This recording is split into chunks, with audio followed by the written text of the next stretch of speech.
I'll build on from where part of the last panel left off. And the first thing that I'd say is that we are absolutely in the Anthropocene, and the Anthropocene and people and civilizations that are situated in that are in deep crisis. And I can say this not only from the theory, which many of us are aware of, but from some degree of evidence of trying to do something about it for the last year. So yesterday, very interesting sort of personal experience. I was giving a plenary address at the UN General Assembly in New York. So there was a very hot environment inside the UN building, and outside the temperature dropped by about 15 degrees. It was freezing in New York yesterday. And of course, because we were coming in and out in some senses, the question was, is there a relationship between the two things? And there is a serious relationship.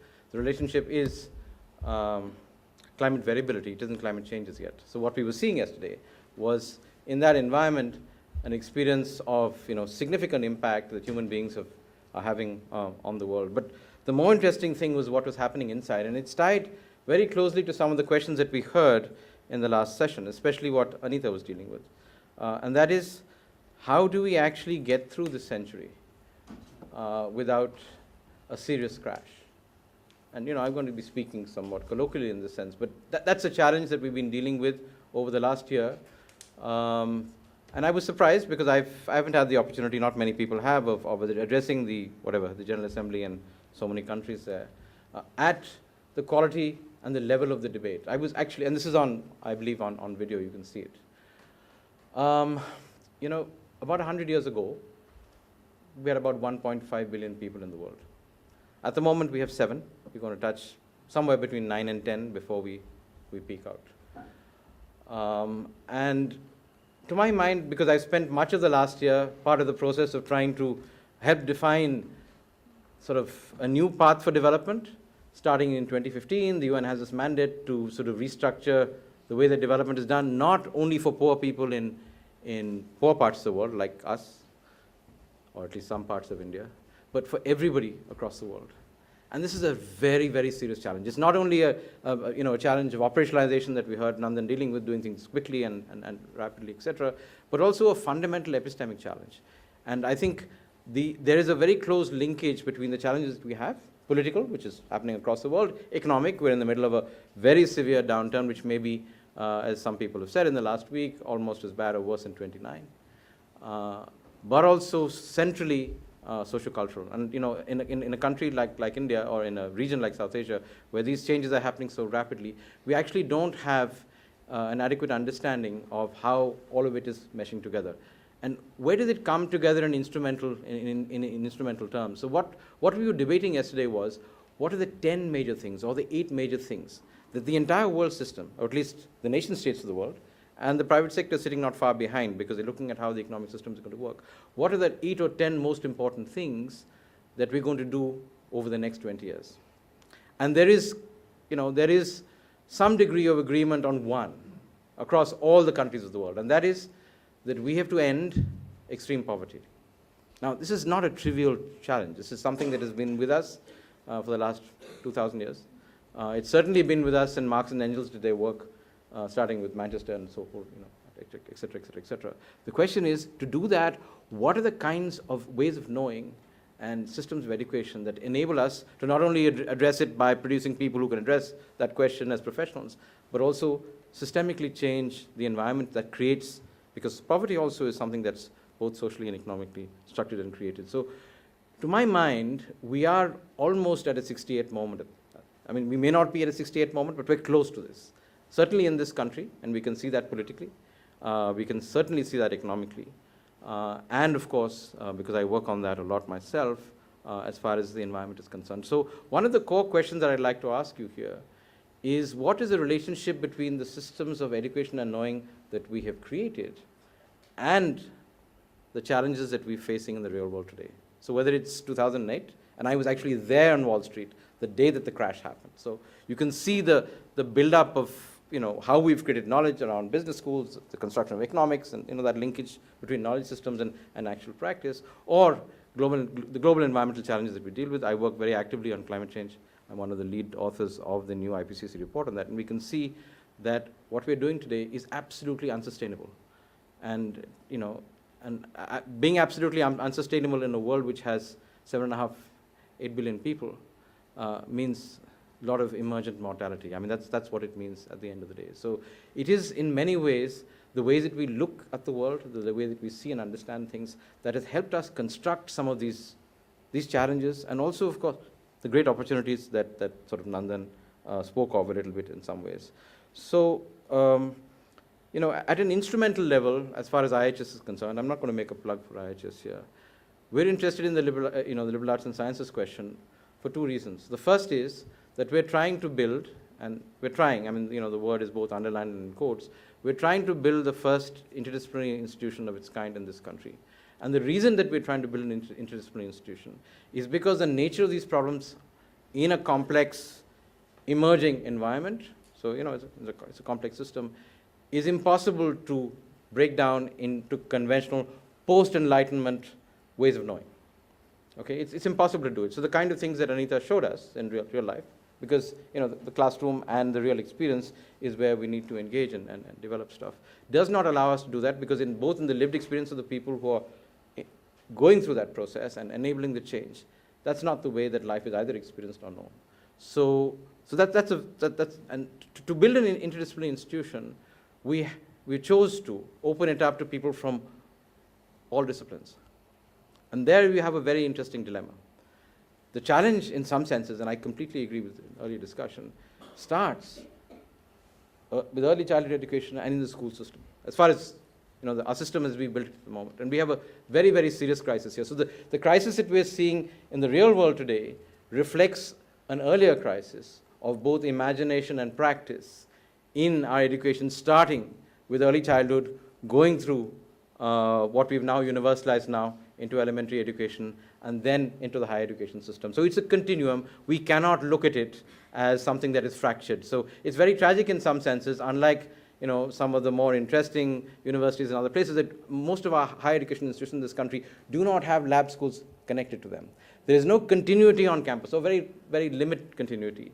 Maybe the central schools and the larger universities have that, between school education and higher education. Because unless you're challenged by your children being disempowered, actively so, whether it's on questions of gender or disparity and exclusion, or ways of knowing, it doesn't actually filter into your consciousness to deal with that. So this crisis of education, I think, is very, very severe. We heard about the structural elements of that.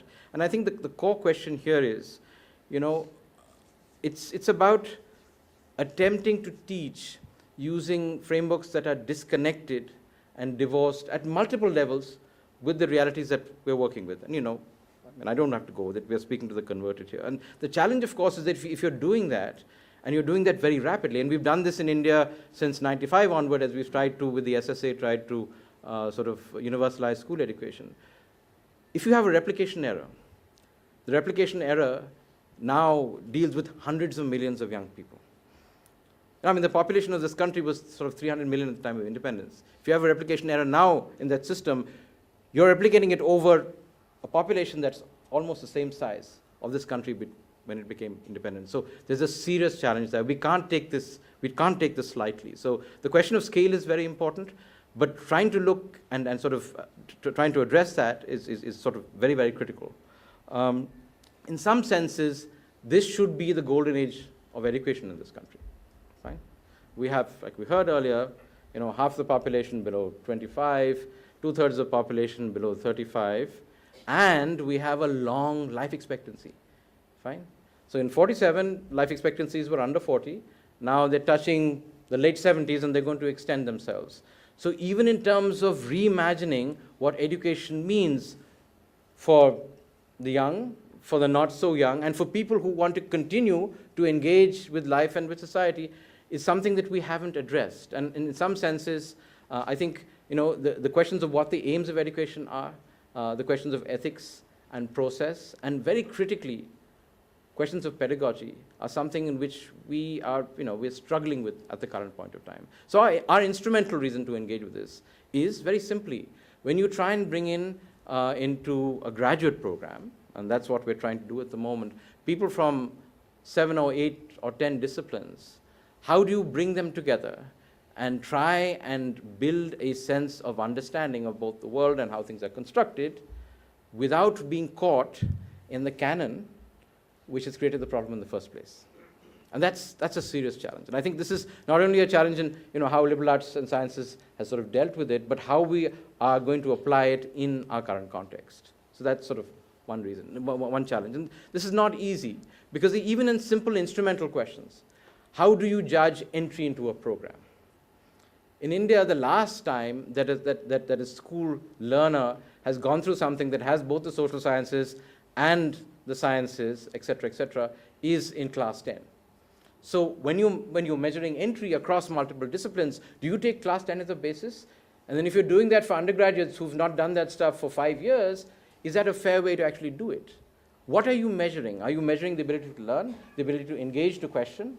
Or are you doing other things? So I'm just giving you a very, very concrete example of the operational challenges that you have. And then, more critically, as we move as an institution from a master's and a doctoral program, which we're hopefully about to kick off not so far down the line, to an undergraduate program, how do you build a connection with the school system to enable that continuity to be maintained? And that's a huge challenge. Because just in terms of end value,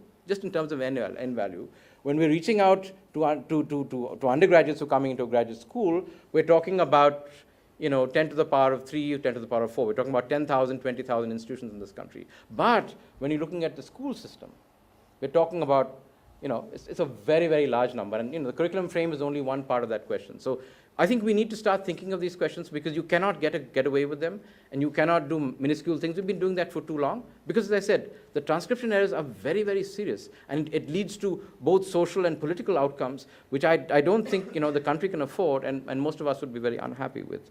So what have we done to respond to this? We've basically responded in a fairly bureaucratic and a very instrumental way in this country. Essentially what we've done to address this question of, in a sense, we call it a right, at least elementary education is a right at the moment. I would see this as a tremendous opportunity to transform society as it exists today, the economy as it exists today, in the future, and also now. So what do? We basically create buildings. That's what we're very good at. So, you can get to a school much earlier. We try and deliver sort of narrowly defined packets of information. We heard about that again. That's what the entrance examination is all about.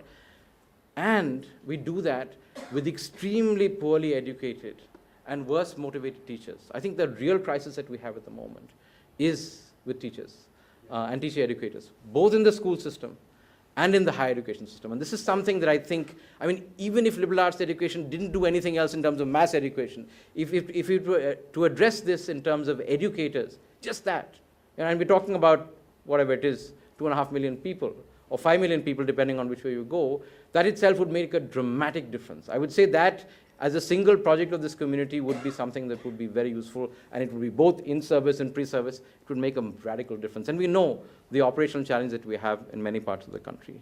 The other thing, of course, is pedagogical approaches.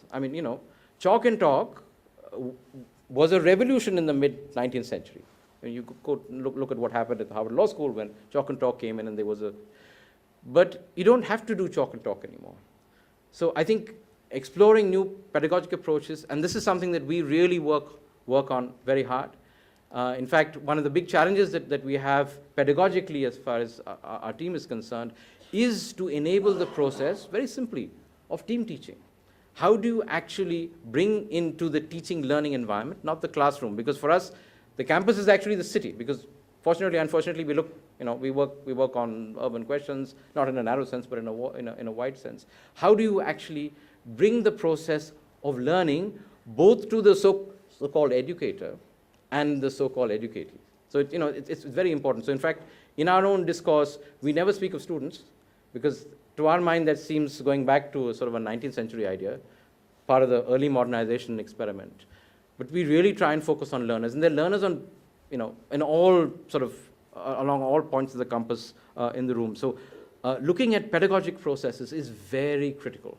And this is one thing, both in terms of research and practice, we have serious challenges. The assumption here is that if you have a PhD, you're a remarkably good teacher, and I don't know, most of us don't experience that in most places. The other challenge of that is this whole magic bullet idea that you can use remote programmed learning through $50 devices to actually change the world. It may do some things, but it, at least in my experience, doesn't enable criticality. And I think both contesting this at one end and also proposing other ways of engaging with this question. That's why the MOOCs question was very important. That's one of the issues. But we shouldn't get caught with the large numbers before we've understood the mechanics of the process. And this is where I think the behavioral sciences are going to be so important, because we do not know enough in our cultural context about how people learn, because we know it's constructed and it's embedded in cultural and social processes. We don't know enough about it, and unless we know enough about those processes, we can't actually work with pedagogues to be able to enable people to learn more effectively. So you have the tech tools and the technology, but that doesn't add up to very much. And I think that's something which the linkage, as we said in the moment, between the two cultures or whatever it is going to be quite important as far as that's concerned. And then, of course, a very important concern, and that is because of the stage of economic development that we're in, there is a very, very strong emphasis on skill building for some people, education for others, and critical education typically in an Ivy League university for others. And this is a new form of hierarchy that is being embedded and sort of reproduced at an extremely rapid rate. And I think this would be one of the most dangerous places for us to sort of explore. And I think especially for those of us who are coming from outside the country, we have to be very careful about this, because the social implications of this, and of course the political pushback that you'll see for maybe good reasons, is quite important. And the question there, of course, is that because you are trying to work towards enabling a commoditized knowledge economy, remember the context here, we're an exceptional country. We're a service sector driven economy, going against most conventional development theory. We haven't industrialized adequately. We don't have the jobs for lots of people who've been educated in our new education process in the last 15 or 20 years, because we haven't industrialized adequately. We've gone into services, a mix of high-end stuff, which you heard in the morning, and lots of low-end stuff that's happening in terms of informal workers and the informal sector. The challenge is, how does one enable the victims of this lack of universalized education, it's called quality. Quality doesn't actually describe it adequately, who cannot participate in the process in equal measure because of asymmetries of birth, of gender, of language, of income. And if you are not able to participate, you cannot hope to have agency. If you don't have agency, how will you have citizenship? If you don't have citizenship, how can you actually challenge the structures and processes in a highly unequal and stratified society? So, those are the questions that we're grappling with here. So there was a question earlier about how this is different in this context. It is because of the fact that you have a cultural history, you have stratification, you have lots of innovation happening, you have an extremely large population, and lots of things happening at the same time. And while there's tremendous innovation happening in this country in maybe 10,000 places, we have been unable to bring it together to try and build some kind of a system to try and engage this. Obviously, it has to be a plural system. It cannot work without that. So I guess, we're talking about a 21st century educational system in this country.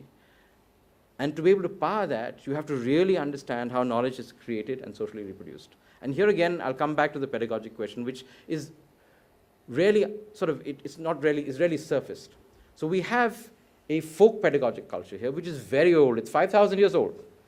And there's a whole cultural sort of construct and tension in some ways around that. And then we have the National Curriculum Framework, which uses a social constructivist frame. Okay? There is very little linkage between the two. Right? And this is a very serious question, because it is a question that goes back to the 19th century around essentialist learning and constructivism. And I think this is a question that you really have to engage with, along with the behavioral sciences, to understand how people learn and how changes would actually work themselves out. So I think that's something that we really want to try and sort of sort out. So as far as IIHS is concerned, we are an experiment at trying to sort of square multiple circles. One is to build the link between knowing and doing, to build that there is a huge chasm between the two, at least within the framework of education. So how does one sort of connect between knowing, doing, and being? That's sort of part of the process. It has been poorly sort of characterized in a recent educational innovation, which is trying to, what is it called? Bring the heart, the mind, and the hands together. There's a new course which has been much reviled in the last few months. But I think we know what we're talking about, something much more than that. And to break down the current division between knowing why, which is what a lot of this is all about, and what we're very good at India about, knowing how and knowing what. That division And that breakdown has to be sorted. And it can be only sorted by a process of, at least in our experience, of bringing together grounded theory building and experiential learning in the same environment. And the challenge for that is we do not have materials to teach with. So one of the most dramatic things that we're doing at the moment is actually building a series of maybe 100, 150 cases to make that happen. And then, of course, you need to bring this together to break down the silos between disciplines. And once that starts happening, then I guess the linkage between theory building and practice, the linkage between multiple disciplines, and of course, operationally, because we're an institution that's trying to scale, to address the questions of excellence. And it should be excellence for 500 million people. And inclusion. People need to get into that process. It just cannot be, it cannot be exclusive both on financial and other grounds. And, the question of scale. They all have to be linked together, and that's very, very hard to do, to build an institution. So I'll sort of just wrap up with 3 or 4, ideas that we've tried to deal with here and how we've tried to do it. The first thing is we're looking at the process of building this institution as a 15 to 20 year building process. It's, it will happen over a long period of time. So there are no sort of magic bullets as far as that's concerned. We're building a full-service interdisciplinary university, like I mentioned earlier, with a master's and doctorate program, eventually an undergraduate program, and that is going to be the place where I think a lot of what we're going to experiment with is actually going to be happening. There's only 1 degree at each level, but we concentrate in different things. There are no departments. This is not new. There are only schools, and the schools are focused around a problematic. So we will be setting up, for example, probably the first school of human development anywhere in this part of the world. And similarly for economic development or environment and sustainability. A cutting-edge research program.